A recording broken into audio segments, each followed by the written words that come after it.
you need to have that kind of devotion to make it work. If you don't do that, it's a lot harder to really get to the point where you're having an impact in the world. Well, I mean, you seem to be doing a great job of it. Aw, shucks. Thanks. Jacob, thanks for joining us. It's great to have you here. Glad to be here too. Thanks. My name's Jacob Jaremko. I'm a radiologist, professor of radiology, Canada CFAR AI chair, a partner of medical imaging consultants, and work at the University of Alberta. And I'm also a biomedical engineer. That's a long list. yeah, that's quite a few titles. What was that journey like? How did you get to where we are now? Yeah, well, it's been a kind of a circuitous path. I started out in undergrad. I was going to be I did civil engineering, and I was going to be an architect. And then one of my sisters developed diabetes, and I felt like maybe I could use my skills for something more sort of impactful. And so I went into medical school, and then I went. And then I was a bit restless partway through med school and got into an MD PhD program in biomedical engineering. And then I was working with Ron Zernike, and we were doing artificial neural networks as a way to assess between the surface and spine in scoliosis. And so those are, early neural networks. In 1999, I was writing C++ code to make multi-layer perceptrons do their thing. So was that something you'd been interested in before that point, or was that kind of your first introduction? That was the first for me. Yeah, it was. We were just trying to get something that gave a nonlinear solution that was better for this nonlinear problem than regular statistics. So had nothing really to do with imaging. It was a very kind of a very primitive AI back then, but it was that's how it works, right? Yeah. So it was so it didn't have anything to do with well, the project was imaging based, but the tool, like, you just put in numbers and got out some other numbers. So it was like you'd put in indices that you measured on the input images, which were of the surface of the patient, using laser cameras, and then the output was supposed to be predictions of the shape of the spine underneath. Mm-hmm. But it was all just you entered in 20 numbers and got out like one number. So it was it was very simplistic compared to the modern, to new AI tools. So now you're working at that intersection between AI and radiology. So what kind of work are you doing there? Basically, I went into medical imaging as a way to kind of come full circle from the from my roots in engineering and medicine. And it became very clear that, like, radiology is kind of the work of an artist. Like you're artistically evaluating the image in front of you and writing some flowery sentences describing what's happening in this knee or what's happening in the patient's brain. And that I think this could be really objectified and made more scientific and made more reliable and reproducible. And a lot of the things that we do as radiologists, I think, can be automated. Yeah. So I'm trying to work to automate and standardize medical image analysis, particularly in ways that can really increase health equity, like that can make this available to the masses, basically to everybody. That's cool, because when we had Russ Greiner on, one of the things he talked about was that, we think of medicine as such a precise thing, but there's actually a sort of a lot of disagreement in medicine, and people can describe the same thing in many different ways. Yeah. See different things in the same thing, and so it sounds like you're saying the same. Yeah, exactly. And Russ and I have had some good conversations about that over the years. And yeah, I mean, as a radiologist, like I will provide a report on somebody's brain MRI or knee CT scan. And it might be in follow-up to someone who did that 6 months ago, and the other person who reported it sees it differently. Yeah. They look at the pictures. Not much has really changed, but they will have reported it quite differently. They'll notice more other things that I didn't pick up as much, or we'll both see the same thing, but just define it in different ways. And there's so much variability in that, and people don't really appreciate how much there is of that variability. Mm-hmm. And it's not clear how much that affects outcomes, actually. Right. And so there's a lot of research work to be done to understand that. And then I really think there's a lot of value to standardizing analysis of these images. But that's interesting, right? Because if what you're saying is that there isn't one ground truth. Mm-hmm. So yeah, the ground truth is an interesting concept, because even, we think, for example, with a cancer, we think that what the pathologist sees on the cells is the ground truth, is a real truth. They have tissue, they have cells. Yeah. But even that is subject to interpretation, because some of our definitions of what's dysplastic or what's frankly malignant vary. Mm-hmm. And so if even the pathologist ground truth is flawed, well, definitely our radiology ground truth is open to interpretation. And so what is, I mean, maybe the only real ground truth is what happens, like, did the patient die 10 years later from cancer? Right. Did the patient develop arthritis from that injury or not? So like, we should be looking at, whenever possible, ground truths that are based on long-term outcomes. And so, but that's very hard to get a lot of the Right, time. yeah. And so we use surrogates, which are what we think we see on the imaging. Even if you are in a case where you're kind of interpreting things the same way, if you're not communicating them in a standardized way, they can even have variability, even just passing on information between two parts of the system. Yeah, that's absolutely true. And it's, often that's the case. Like, it's very subtle shades of wording that come out quite differently for the clinician. And especially nowadays, AHS has allowed patients to see their reports directly online. And so patients, it's very difficult if you don't have a medical training to look at these and interpret those shades of meaning. And sometimes it can be appear dramatically different the way it's worded. And it needs actually a pretty expert human interpreter to understand that, or a really good LLM, which is what we, it's something to work towards. So a lot of your work has been in the area of ultrasound, which I think most people are basically familiar with an ultrasound, but I didn't actually realize until I started doing some research how valuable it is and how many are done. Can you talk a little bit about why an ultrasound is such an important medical tool? Right. So my work as a radiologist is, I interpret medical images. Most medical images are acquired using multi-million-dollar tools. Like a CT scanner is like $3 million and takes up like the back of a semi-trailer. An MRI scanner is probably $5 million and requires special magnetic shielding. These tools, even an X-ray machine is like $500,000, and needs to be in an X-ray department with special voltage. So these are all tools that the patient has to travel to those tools. Like, you have to travel to somewhere to get those images done. Whereas ultrasound is portable, it's miniature. You can, especially in the last few years, it's become handheld. And these little devices, they're the size and shape of your smartphone, and they plug into your smartphone, and you can travel anywhere with them, and you can bring your technology to the patient. I think an ultrasound is really a tool for health equity, because it means that, like, no matter how remote the patient is away, either geographically, like in some remote part of Canada, or socioculturally, like somebody who maybe is physically very close to us in downtown Edmonton, but is really not accessing conventional care in the way that we expect. So you can take, like, the social worker down, can carry the ultrasound probe and go scan that patient in the tent in their encampment and see how they're doing. So, ultrasound is alone among medical imaging modalities, allows us to look inside the body wherever that person is.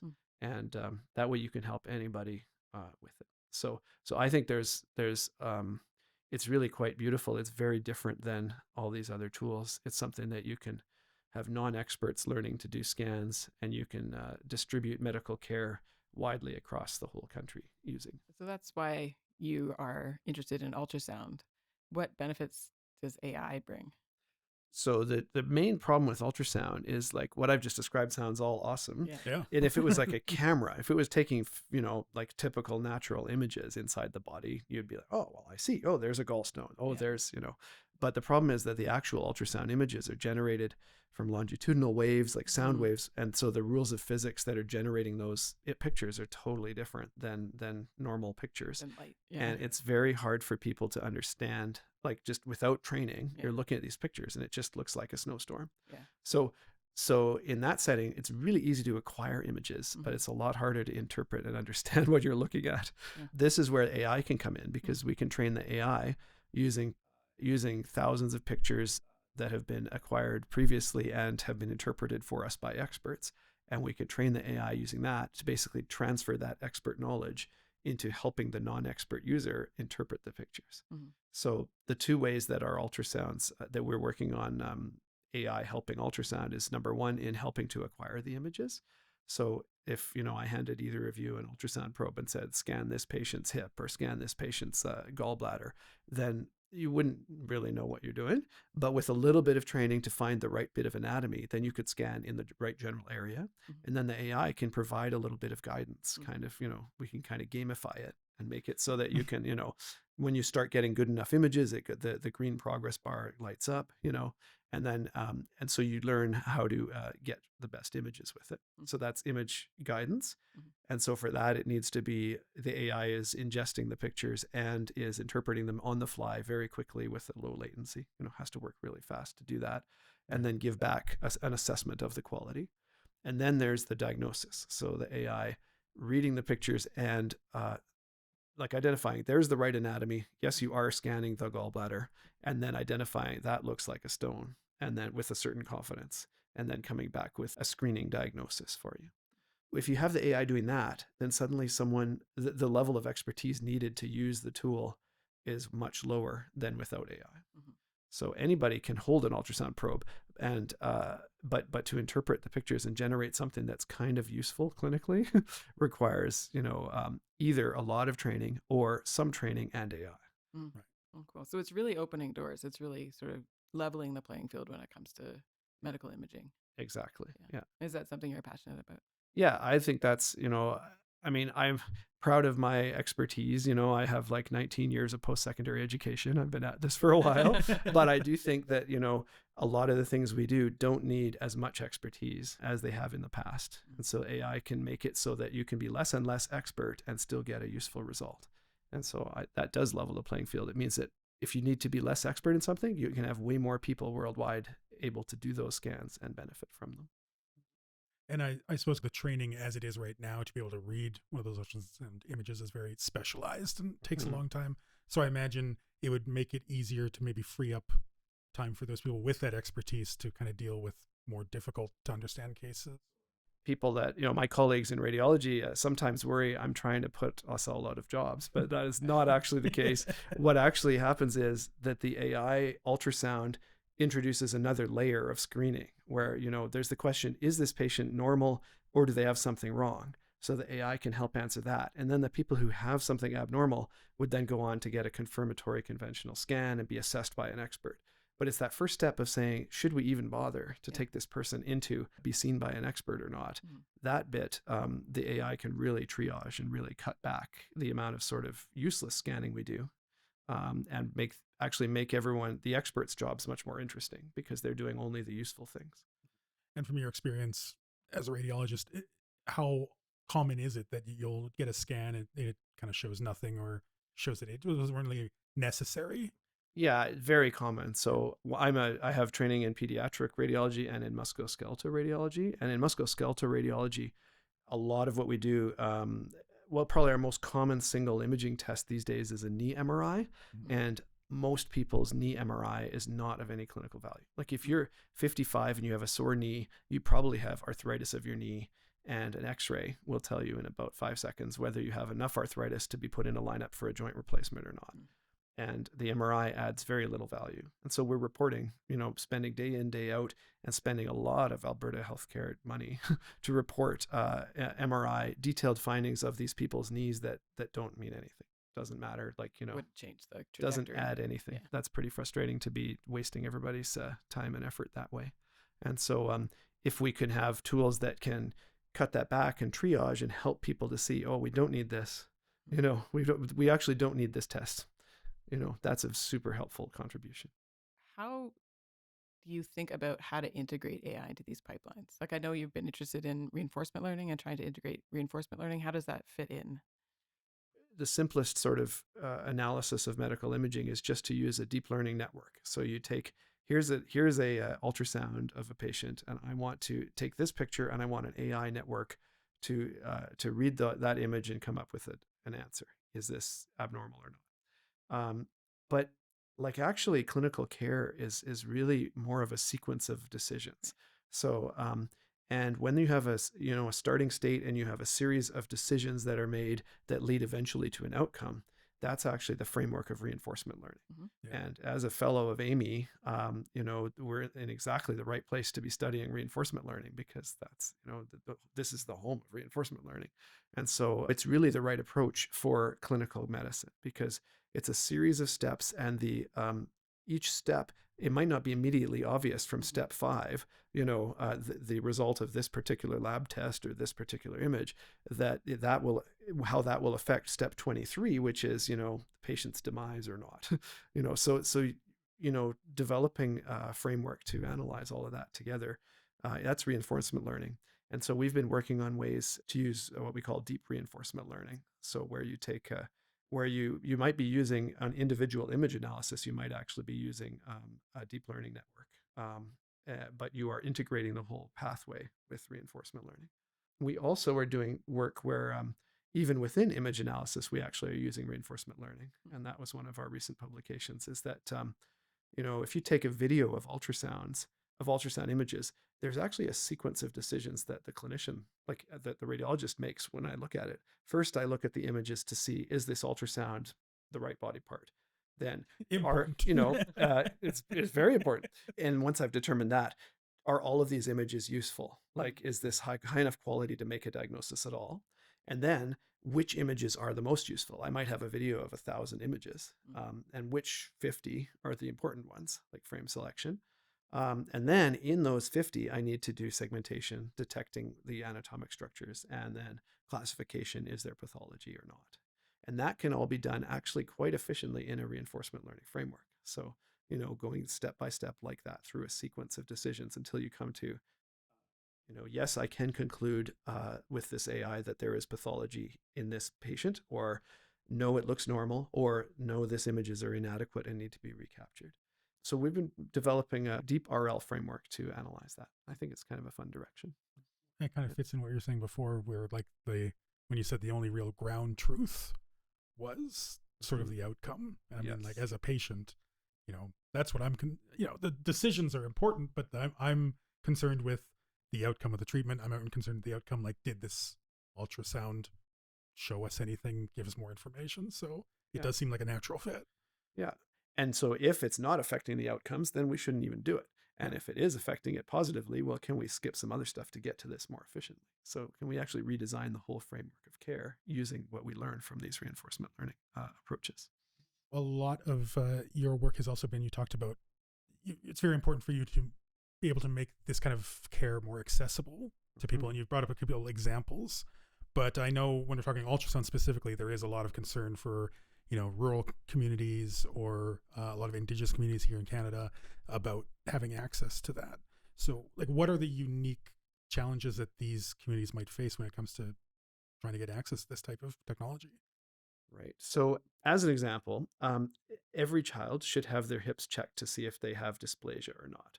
So, a dysplastic hip is like most people's hips are a ball and socket joint that fits nicely together, but 1 or 2% of the population has a joint that's formed wrong, and so it's loose and it leads to arthritis, and leads to joint replacements in your 30s, 40s, 50s. And so everybody should get checked at birth and near birth, like as infants, to see if their hips are working, are normal or not. And that can be done by an ultrasound. And, if you live in Edmonton, it's easy to get an ultrasound of your hip. You just, your family doctor, assuming you have one, requests that you get an ultrasound, and then you go, down the road for a few minutes and go get your scan. But if we had, just as an example, a patient in Yellowknife who wanted to get she was actually a physician, and she wanted her baby to be checked for hip dysplasia because she knew that this should be done. Yeah. What she had to do was fly the baby on fixed wing transport from Yellowknife to Edmonton to get scan done, because nobody in Yellowknife could do that special scan. Oh, wow. You can imagine the time and expense and logistics required to do this. Yeah. And she got the scan, the baby's normal, but it was like a 5-minute scan, but it cost, the costs were enormous, both. And of course, like, that's a physician in Yellowknife. If you're living on reserve, 500 kilometers from Yellowknife, and your road, the access road is only open in the winter because when the river freezes, then you're definitely not going to come in to get your baby checked for that. So the baby's just not going to get checked. And then you just don't know. And in fact, that's even worse because for our First Nations are actually very prone to getting hip dysplasia. There's a lot more hip dysplasia in Indigenous peoples throughout North and South America than in others that have arrived more recently. Is there something So, you can do for hip dysplasia early on that helps outcomes? yeah, the beauty of it is that if you catch it when you're still a baby, the hip is still soft cartilage. So all you do is you put the baby into a harness where the hips are sort of spread out, Yeah. and it pushes the ball and socket together. And while it's still soft cartilage, it remodels and gets Okay. fixed. Like 90% of the time or more, it becomes normal. I think I've seen So those. I think I've seen babies with those you on. probably have. Yeah, Okay. yeah, Now I know exactly. what they are. Yeah, exactly. So it's I mean, if you catch it, you can fix it with no problem. Like that's just easy treatment, a few weeks in the harness. If you miss it, even at 6 months or 9 months, it's already becoming bone, and then you need surgeries, and it just Okay. doesn't work as well. Yeah. So it's classic example of something that everybody should get, that easy ultrasound right near birth. And if you don't, then disaster kind of. So who could do those scans with the devices you're building? Like what kind of training would they have to have?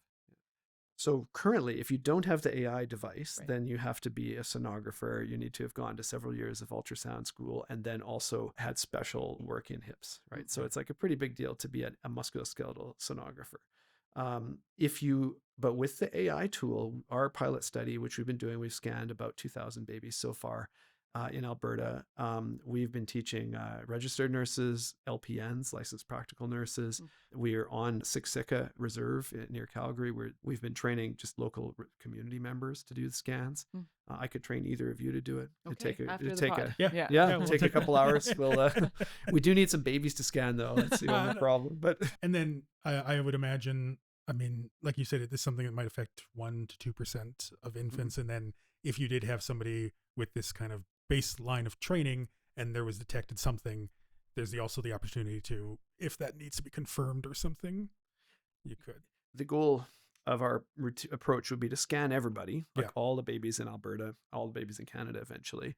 And then, the ones that are abnormal, we scan them again to double check to make sure.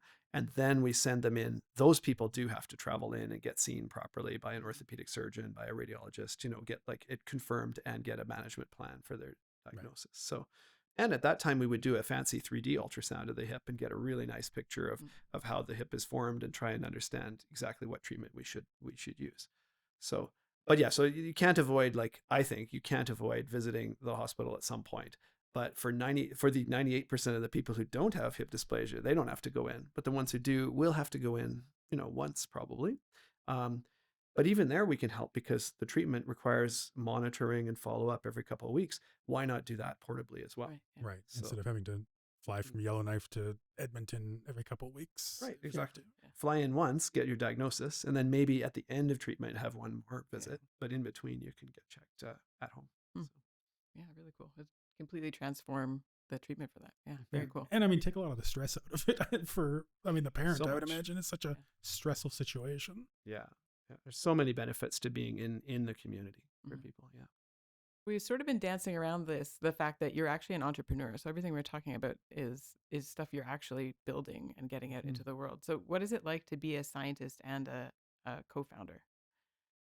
I feel very proud to be at that nexus where I can actually take the scientific work that we've been doing, the innovations we've been developing, and actually bring them out into the world and move the needle by affecting clinical care. So that's like what drives me to be on that border between scientist, clinician, and entrepreneur. But of course, it's really tough to be on that sort of knife edge. A lot of it, there's navigating conflicts of interest. There's conflicts of commitment. Like it was just, it's hard to know how to balance the schedule, actually, that kind of thing. Right, but especially in terms of, I want a startup company that I've been working on to be successful, but I have to know the right balance of when I can be involved in the research to prove that it's successful or not, and how to keep the conflicts at bay. So that's an important part of it. And was it really important for you to see your work get out into the community? Like, was that one of the reasons why you decided to take on this entrepreneurial role? Yeah, I mean, that's the whole, I came to realize my CV initially sort of in the first 10 years of my academic career kind of blossomed out to have a whole bunch of publications. But I started thinking, well, it doesn't matter how many publications are on my CV, it's not going to actually help anybody. And so I was really, looking for how we can actually, roll this out so that you're basically at the point of care helping patients, and that really you have to do that through a company. I think it's very difficult to imagine doing it without some kind of commercial angle. And what was it like, kind of bringing those ideas from that academic setting to a more commercial setting? I think you've talked about it being this kind of a bigger gap than most people realize, I think. I really wasn't prepared for the whole side of like pitching to investors or like, managing the cash flow of a small group that's about to collapse if you run out of money.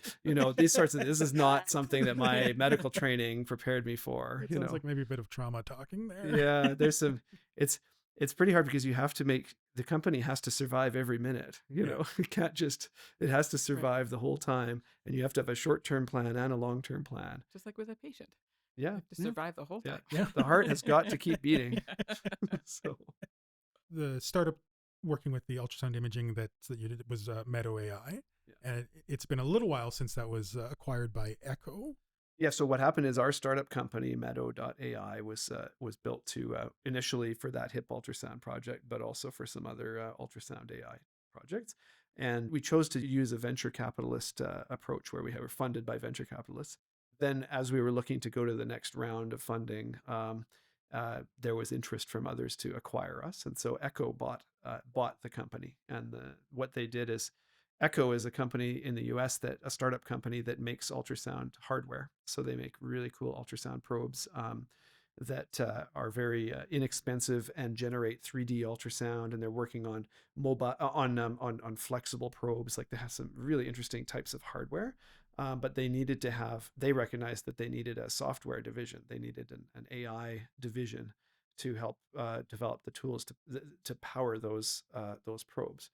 And so it was quite a nice fit. Does sound like just like two jigsaw pieces plugging in perfectly to each other. Yeah, perfect's a bit of an overstatement, but it was it was a good fit. It was a good fit, very useful for everybody, a win-win really. Okay.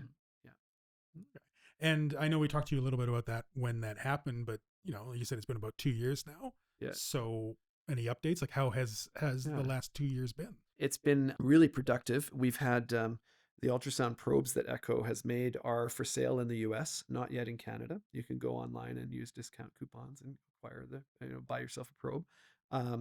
We're going for Health Canada approval. You have to get Health Canada approval for each of the tools, each of the AI tools that are in it. And what we've been really working on is spreading and scaling. So now that we have a probe that's approved in at least part of the world to use for scanning babies' hips, for example, we've been organizing projects in Canada and Australia and Scotland and other places to scan in diverse settings and prove that it works and get feedback as to how to improve the tool. And then we've been working on other applications like for the heart or the lung and for scanning in the body, and soon to be doing stuff on babies. And so we've been kind of like partnering, like my research lab has been partnering with Echo to help facilitate these projects and to help expand outwards so that these probes are starting to be used more and more clinically. So do you have any words of wisdom for people who are thinking of being a co-founder, thinking of starting a startup? It's harder than you think, and I was gonna say you look tired after I asked you that. Yeah. No, it's a life-consuming journey, and I'm very glad that Dornoosh was the sort of the co-founder who was willing to put her whole life into it. Like I've always maintained a day job as a radiologist and another day job as a researcher, but she has put her whole her whole soul into it, and you need to have that kind of devotion to make it work. And I know like Meadow, still exists and in fact is still headquartered here in Edmonton. Yeah. And I know that was a thing that you kind of pushed for to remain here. So why was that so important for you? Edmonton is an awesome place to be doing this work. We're adjacent to Amii. We're adjacent to the university. The medical academic system here is very well set up to study, to evaluate these new tools. And it's a lot cheaper to have a computer programmer in Alberta than in Silicon Valley. And there's access to worldwide talent. It just allows a certain amount of diversity, diverse experiences and approaches, and it's very efficient and effective to have people here in Edmonton. We talked a little bit about how you're an entrepreneur and a scientist together. And you talked about sort of the balance there, but is there anything that is beneficial for having both those sides? Like, does it help you see problems differently? Yeah, I mean, one of my favorite things about my job is that I work with people of many different backgrounds, and I have a super smart PhD student who brings me the latest and greatest in some really deeply technical AI tools that we're working on. And then on the other side, I'm working with clinicians who are, like with the surgeon who's operating all the time on these patients, and so I get to see the world through so many people's diverse eyes, so and then I can take those perspectives and try to synthesize or build from that. When you talk about medical devices, artificial intelligence comes up all the time Mhm. now. So, I mean, what do you see as the role of AI in the future of medical commercialization and devices and such? Well, I think when we think about what kinds of medical devices are being developed, they most of the ones coming out are going to have AI built into them in some way, like with the capability of nonlinear processing and soft understanding of multiple data streams coming in. I mean, this watch I'm wearing is filled with AI. Like and I think if you imagine like one of the extreme, uh, you take our ultrasound AI tools and you imagine a wearable ultrasound, so it's attached to your chest Mm. and is evaluating your heart function in beat by beat to see if oh, look, now you are starting to have a heart attack. This Mm. kinds of, if you imagine wearable technologies, they're going to be building in AI basically universally. It's just like the operating system of these tools is going to be built on AI. Mm. Um, there's a whole other category of medical devices kind of, or medical assisting tools, which is not hardware at all, but is things like a scribe or an assistant that's helping medical workflow, helping clinicians do their job faster and better. And again, that's going to be using language models, using AI tools as well. So, stuff that the patient might not specifically see, but can have a huge impact Yeah, on their care. massive impact. Yeah. Mm. What do you think we could work towards in the future with RL? RL is kind of part of a complete package. I think in the future, if we can get good long-term outcomes data on numerous clinical problems, then what you could do is use RL to optimize each step of the clinical care path. So if someone is diagnosed with cancer, with say a kind of cancer, then you're going to have a whole series of steps. There's going to be clinical assessment, there's imaging, initial baseline imaging, there's decisions as to how to do a biopsy, how to get tissue samples. That might be an image guided biopsy, which can be assisted by the AI. Pathology might be assisted, and then you have what kinds of treatments should we give? Should we do radiation? Should we do chemotherapy? Should we do some combination of those? Should we do nothing? How do we evaluate these possible options and decide what the long-term outcomes are, not only for survival of the patient, removal of the cancer, but also in terms of quality of life and cost to the healthcare system and inconvenience to the family. And so there's so many variables and factors here that you could imagine, properly constructed reinforcement learning networks that are juggling all of these variables, running a grand optimization scheme to, armed by large long-term outcomes trials. So we have good data that we can try to use objective means to come up with our best care plan that really we think is going to help the patients get through their cancer the best that it can. So that's just an example with cancer, but it's true of any medical care pathway. There's this series of decisions, this long-term outcome. How can we get to the best outcome in the most efficient way? Mhm. There's a lot of avenues to explore there, it sounds. Yeah. Yeah. Yeah. So, what do you see in the future? What's happening for Jacob in the next months or years? The goal is to have the AI tools that I'm building actually in use among as many patients as possible, making medical care more effective, more efficient, more cost efficient, more equitable. So I want to be able to say to my grandkids, I want to be able to say that I helped us take care of people a bit better Mm. using these tools. So that's the ultimate long-term goal. And what we're doing in the medium term over the next coming years is I have several grants that are for implementation.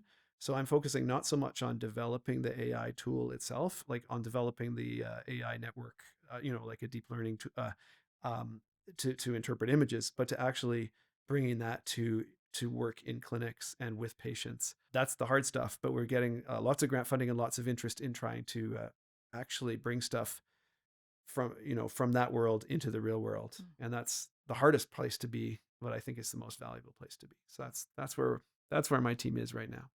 Sounds like a whole new set of challenges. Yep. Yeah, that's something some of the other fellows at Amii talk a lot about, that like it's one thing to run reinforcement learning in a simulation, but to try to get it out in the real world with real robots doing real things is just a completely different set of problems. And so similarly for you, it's one thing to build it in the research lab, but another thing to try to get it out into the world.